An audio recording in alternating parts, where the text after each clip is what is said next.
Hello everyone. Okay, जो recently जो tablet launch हुआ है Realme Pad 2 बोल के, जिसके साथ आपको कोई वाईफाई ओनली वर्जन नहीं मिलते, दोनों में आपको वाईफाई प्लस LTE मिलते हैं। मतलब दो वर्जन मिलते हैं, दोनों में वाईफाई प्लस LTE वर्जन मिलते हैं। पहले हम लोग डिस्कस करते हैं कि क्यों आपको वाईफाई प्लस LTE वर्जन नहीं लेना चाहिए as compare to wifi only. और नेक्स्ट पार्ट में हम डिस्कस करेंगे कि Realme Pad 2 जो है इस प्राइसिंग के हिसाब से कहाँ स्टैंड करते हैं, मतलब एज कम्पेयर टू कॉम्पिटिशन की बात करें तो। रीजन की बात करें, मतलब वाईफाई ओनली क्यों लेना चाहिए, वहाँ पर पहला जो रीजन है वो है प्राइस टू परफॉर्मेंस रेशियो। जहाँ पे आपको वाईफाई ओनली वेरिएंट, मान लो यहाँ पे जो हम 20,000 की बात करें तो जैसे कि 15 से 17,000 के आसपास मिल जाते हैं, तो वहाँ पे सेम जो वेरिएंट है आपको LTE के साथ 20 से 25 के आसपास मिलेगा। मतलब थोड़ा कीमत ज़्यादा होगा लेकिन आपको परफॉर्मेंस सेम मिलेगा, लेकिन एक्स्ट्रा बेनिफिट जो आपको जो है LTE यूज़ कर सकते हैं या जो 5G यूज़ कर सकते हैं। वैसे बजट में आपको 5G तो नहीं मिलते हैं, LTE मिलते हैं जो 4G LTE। तो वहाँ पे आपको ज़्यादा कीमत देके कोई फ़ायदा नहीं है, और स्पेशली आपको वहाँ पे उतना पैसा खर्च कर सकते हैं तो आपको हायर वेरिएंट भी ले सकते हैं। जैसे कि बेस वेरिएंट जनरली जो टैबलेट में 6 GB का रैम आते हैं और 128 GB का इंटरनल तो कॉमन है, तो हम आपको ज़्यादा स्टोरेज वाला वेरिएंट ले सकते हैं जहाँ पे 250 GB स्टोरेज मिल जाएगा। तो सेम प्राइस LTE वर्जन नहीं लेके, तो वहाँ पे आपको LTE वर्जन ना लेके आप वो हायर वर्जन वाला भी ले सकते हैं। तो वहाँ पे प्राइस टू परफॉर्मेंस रेशियो ज़्यादा अच्छे होते हैं। हाँ, ये तो पहला रीजन। और दूसरे रीजन की बात करें वो है LTE का यूजेस, मतलब सिम का जो यूजेस है ना।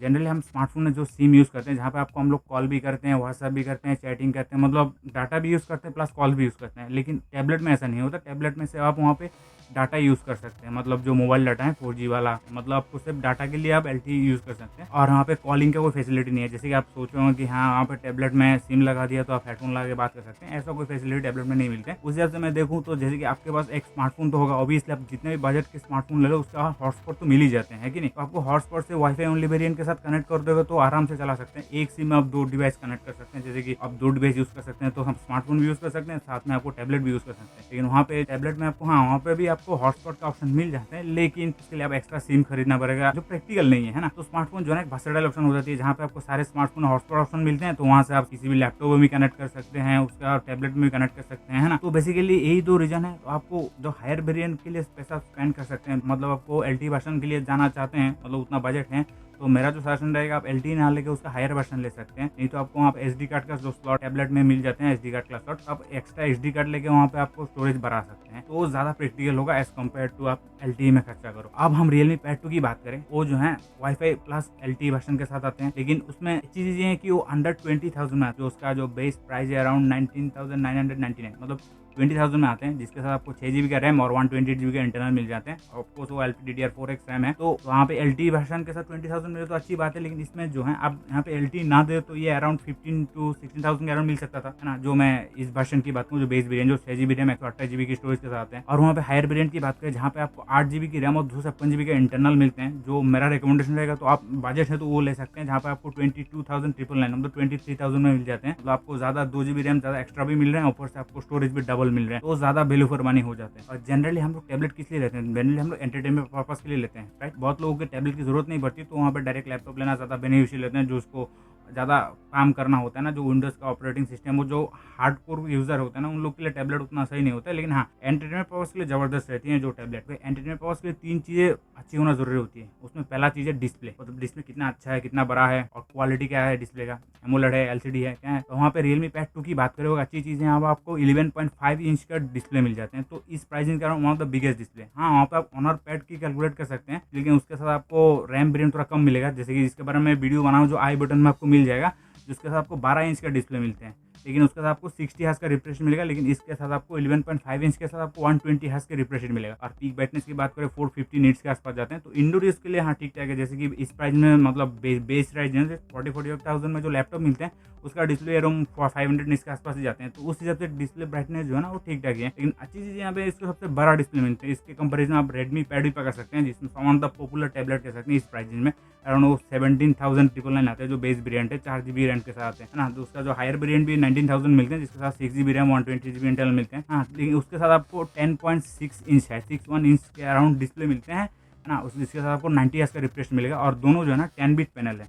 तो एक अच्छी चीज़ है। लेकिन हाँ, वहाँ पर रिफ्रेश रेट ज़्यादा मिलेगा जो Realme Pad 2 की बात करें तो ओवरऑल डिस्प्ले की बात करें जो Realme Pad 2 है ना, अच्छा खासा डिस्प्ले के साथ आते हैं 20,000 प्राइस रेंज। वहाँ पे एंटरटेनमेंट पर्पस के लिए दूसरा चीज़ है जो है साउंड, जिसके लिए आपको स्पीकर की बात, तो वहाँ पे अच्छी चीज़ें हैं कि यहाँ पे जितने भी जो टैबलेट आते हैं मतलब अंडर 22,000 में जो भी टैबलेट आते हैं उससे आपको 4 स्पीकर तो मिल ही जाते हैं, मतलब जो बेसिक जो है। नहीं तो आपको ऑनर पैड ले सकते हैं जिससे आपको 8 स्पीकर मिलेगा। तो अच्छी चीज़ है, आपको बड़ा डिस्प्ले मिले 8 स्पीकर मिले, लेकिन उसमें जो वेरिएंट थोड़ा कम मिलेगा, 120 हर्ट्ज की रिफ्रेश रेट मिलेगा मैं Realme Pad की बात करूँ तो वहाँ पे 8 स्पीकर मिल जाते हैं। लेकिन यहाँ पे जनरली इस प्राइसिंग के हिसाब से जो 4 स्पीकर भी हैं काफ़ी है वहाँ पे। नेक्स्ट और तीसरा जो इंपॉर्टेंट चीज़ है वो है बैटरी बैकअप अच्छा होना जरूरी होता है। अच्छी चीज़ है कि इस कैटेगरी में मतलब 15 to 22,000 के अराउंड जो भी टैबलेट मिलते हैं, जैसे मैं Redmi Pad की बात कर लो या Honor Pad 8 की बात कर लो या Realme Pad 8 की बात करूँ, वहाँ पे सबसे बड़ा बैटरी जो आपको Realme Pad 2 के अंदर ही मिलेगा, जहाँ पे आपको 8360 मिली एम्पर की बैटरी मिलते हैं, जिसके साथ आपको 33 वाट की चार्जर मिलेगा। और इसका जो क्लोजेस्ट कंपटीटर है वो Redmi Pad पकड़ सकते हैं, जिसके साथ आपको 8000 मिली एम्पर की बैटरी मिलेगा, जिसके साथ आपको 22.5 या 4 वाट की जो चार्जर मिलेगा। तो वो भी ठीक ठाक है। लेकिन इस प्राइस में सबसे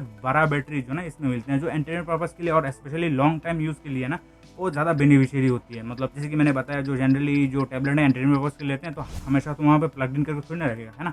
तो पोर्टेबल यूज़ के लिए ज़्यादा बने होते हैं, तो उस हिसाब से जो ना बैटरी बैकअप भी आपको अच्छा खासा मिल जाएगा एज़ कम्पेयर टू बाकी कंपटीशन। वहाँ पे आप ऑनर पैड 8 की बात करो तो वहाँ पे 7000 समथिंग 7600 समथिंग मिली एम्पर की बैटरी मिलते हैं। तो वहाँ पे बैटरी लाइफ के हिसाब से वन ऑफ द बेस्ट है, मतलब प्राइसिंग के हिसाब से देखो तो वहाँ पे मोस्टली दो चीज़ें जो ना वहाँ पे फेवर में मिल जाते हैं। यहाँ पे आपको 11.5 इंच का बड़ा डिस्प्ले भी मिल जाते हैं, उसके साथ आपको 120 हर्ट्ज रिफ्रेश रेट मिलेगा, दूसरा आपको सबसे बड़ा बैटरी भी मिल जाएगा और स्पीकर भी आपको 4 स्पीकर मिल जाएगा, तो ठीक ठाक ही हो जाता है। अब मुझे नहीं लगता कि 4 स्पीकर से आपको थोड़ा कमी महसूस होने वाली है। हाँ, आपको 8 स्पीकर चाहिए तो आप ऑनर पैड 8 ले सकते हैं, मतलब ऑप्शन आपके पास है। वहाँ पे बैटरी में आपको कॉम्प्रोमाइज़ करना पड़ेगा क्योंकि सबसे छोटा बैटरी आते हैं वहाँ पे इस प्राइसिंग के अराउंड। और एंटरटेनमेंट में 3 चीज़ें जरूरी है ना, तीनों में जो है ना Realme Pad जो है ना Redmi Pad को अच्छा खासा टक्कर दे रहे हैं, क्योंकि मेन कंपटीशन जो है ना इसका Redmi Pad है। लेकिन वहाँ पे एक चीज़ जो है दोनों में ही सेम है, वो है उसका प्रोसेसर। मतलब मैं Redmi Pad और Realme Pad 2 की बात करूँ तो दोनों में आपको MediaTek Helio G99 प्रोसेसर मिल जाता है, जो अच्छा खासा प्रोसेसर है as compare to Qualcomm Snapdragon 680, उससे थोड़ा बेहतर है। दोनों में 6 नैनोमीटर की फैब्रिकेशन प्रोसेसर बना होता है, लेकिन उसका आर्किटेक्चर अलग होता है। जैसे कि Qualcomm Snapdragon 680 की बात करें तो 4 कोर में डिवाइड है, मतलब 4 पावरफुल को 4 एफिशिएंसी को, जैसे कि ऑक्टा कोर प्रोसेसर आपको पता है। और वहाँ पे MediaTek Helio G99 की बात करें, वहाँ पे आपको 2 पावरफुल कोर और 6 एफिशिएंसी कोर मिलते हैं। परफॉर्मेंस में उतना डिफरेंस नहीं है, लेकिन जैसे कि MediaTek का जो ये G सीरीज का प्रोसेसर है, जो स्पेशली जो पावरफुल यूजर के लिए बना होता है, G95 G99 जो है ना, वो एज़ कम्पेयर टू 680 से थोड़ा बेहतर ही परफॉर्मेंस करते हैं, स्पेशली जो GPU की बात करते हैं, मतलब ग्राफिक्स के अराउंड, है ना। तो इस हिसाब से आप ज़्यादा परफॉर्मेंस मिल जाते हैं, मतलब परफॉर्मेंस के हिसाब से आपको ठीक ठाक मिल जाता है। तो परफॉर्मेंस के हिसाब से जो है ना वो आपको स्टैंडर्ड मिलते हैं, मतलब ऐसा नहीं कि बहुत अच्छे मिलते हैं, ऐसा नहीं कि बहुत खराब मिलते हैं। हाँ, यहाँ पे जो मिलते हैं उस हिसाब से आपको मिल जाए। जो मेन इंपॉर्टेंट चीज़ है एंटरटेनमेंट पर्पस के लिए, हाँ वहाँ पे गेम खेलोगे तो ज़रूरी होती है ग्राफिक्स या बाकी सब, तो आप कैजुअली खेल सकते हैं, ऐसा नहीं कि हार्डकोर गेमिंग के लिए बना होता है। जनरली इस प्राइस रेंज के अराउंड जो स्मार्टफोन होते हैं वो ज़्यादा अच्छे गेमिंग का परफॉर्मेंस देते हैं एज कम्पेयर टू टैबलेट।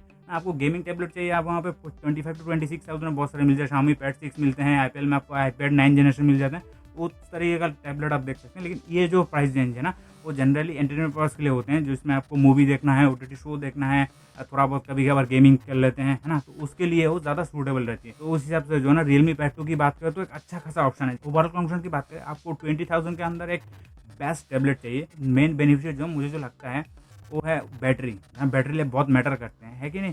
जैसे बड़ा बैटरी है उसके साथ फास्ट चार्जिंग भी होना जरूरी होती है ना। तो इस हिसाब से जो है ना Realme Pad 2 का अच्छा खासा ऑप्शन है, जिसके साथ आपको 32 वाट की चार्जर तो मिल जाएगा, साथ में आपको सबसे बड़ा बैटरी मिलेगा इस प्राइसिंग के अराउंड, जो 8360 मिली एम्पेयर की। और वहाँ पे आपको Redmi Pad से कंपेयर करो तो 360 मिली एम्पेयर की बैटरी ज़्यादा मिलते हैं। तो सुनने में ज़्यादा नहीं लगता, लेकिन रियल लाइफ में आपको महसूस तो जरूर होगा। तो एट द एंड आप बताना आप क्या सोचते हैं Realme Pad 2 के बारे में। तो आप कौन से टाइप की यूज़र में, आप टैबलेट ज़्यादा प्रेफर करते हैं या लैपटॉप ज़्यादा प्रेफर करते हैं। जो आप प्रोडक्टिविटी ज़्यादा करते हो तो आपको लैपटॉप के लिए ज़्यादा बेनिफिशियल रहेगा, लेकिन आप ज़्यादातर एंटरटेनमेंट पर्पस के लिए लेते हैं तो जो टैबलेट है ना वो अच्छा खासा ऑप्शन हो सकता है। लेकिन उसमें भी वेरियस कैटेगरी है, लेकिन ये जो है ना जो 20,000 का सेगमेंट है उसमें जो Realme और Redmi Pad जो है ना, स्पेशली जैसे कि आप 25,000 के ऊपर भी पकड़ोगे ना, जो एंड्रॉइड में आपको टैबलेट चाहिए तो आपको Redmi मिलेगा।